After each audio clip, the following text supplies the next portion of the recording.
Alright, so have you ever come across this working out?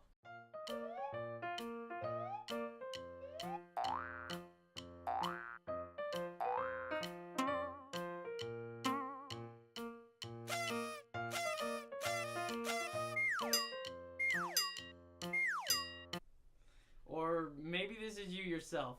Well, if so, don't sweat it, because in today's video, we're going to talk about some of the do's and don'ts when it comes to training your triceps, so stick around.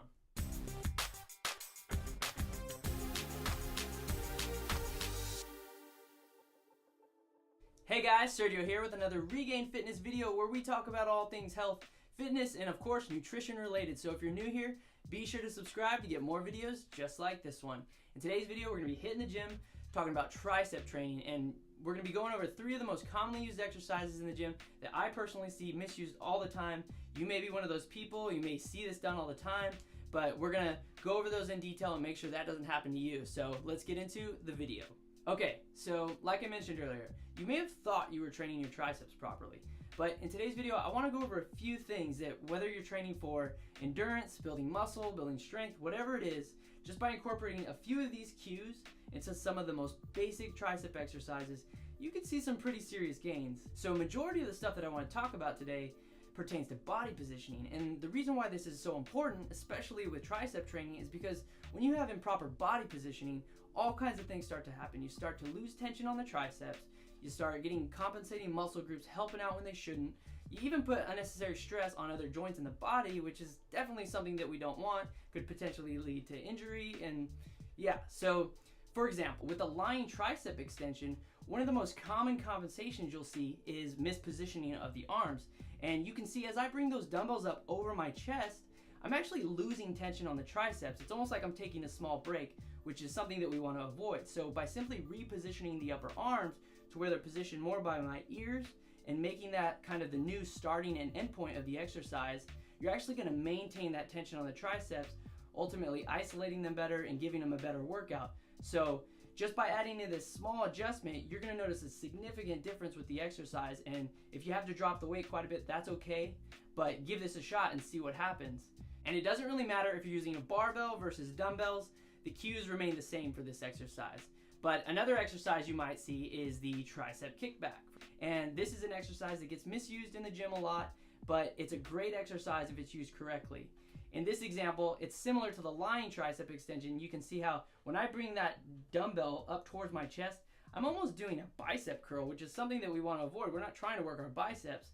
So by simply repositioning that lower arm to where it starts at that perpendicular angle towards the floor and kick it straight back, we're actually going to maintain that tension on the triceps and ultimately isolate them a lot better. And not only that, but if you look at my upper arm, I want to try and maintain that upper arm parallel to the floor.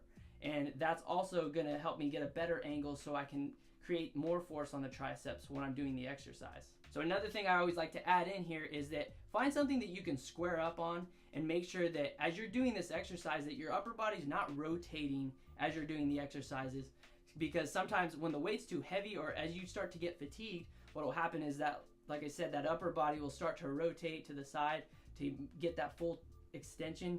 Your body's basically trying to generate a little bit more momentum to get that weight up. So this is something that you want to avoid, so just keep an eye out for that as well.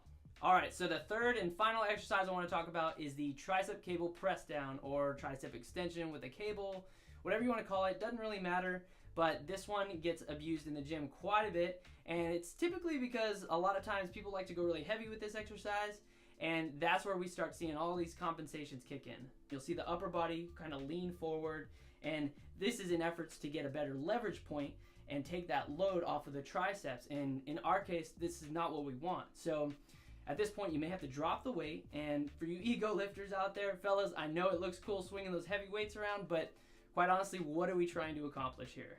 We're trying to isolate the triceps, so in efforts to do that, you're going to have to drop the weight and reassess your body positioning. And once you've addressed that, another thing to look out for is raising your arms too far out in front of you.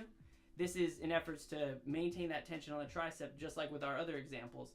And a good cue that I always give to a lot of beginners is think of just kind of pinning your elbows to your sides and just hinge at the elbow, get that full extension and bring it up. But one thing that you want to avoid as well here to avoid losing that tension is bringing the forearms up past 90 degrees. Once they kind of get up into that full flexed position, almost like a bicep curl, you're kind of losing that tension on the triceps, similar to those other exercises that we talked about. So in efforts to do that, what I always tell people is once you bring them all the way down, just bring them up past 90 degrees just a little bit, and then press back down. So you have got that new starting and ending position. Alrighty guys, so there you have it. A few tips that you can start incorporating into your tricep routine, and I can guarantee you the second you start trying this in your workout, you're going to see and feel a difference. So let me know what you think. If you liked the video, be sure to give it a big thumbs up.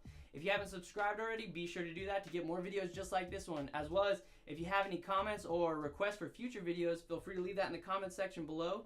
And thanks again for watching, and I will see you guys in the next video.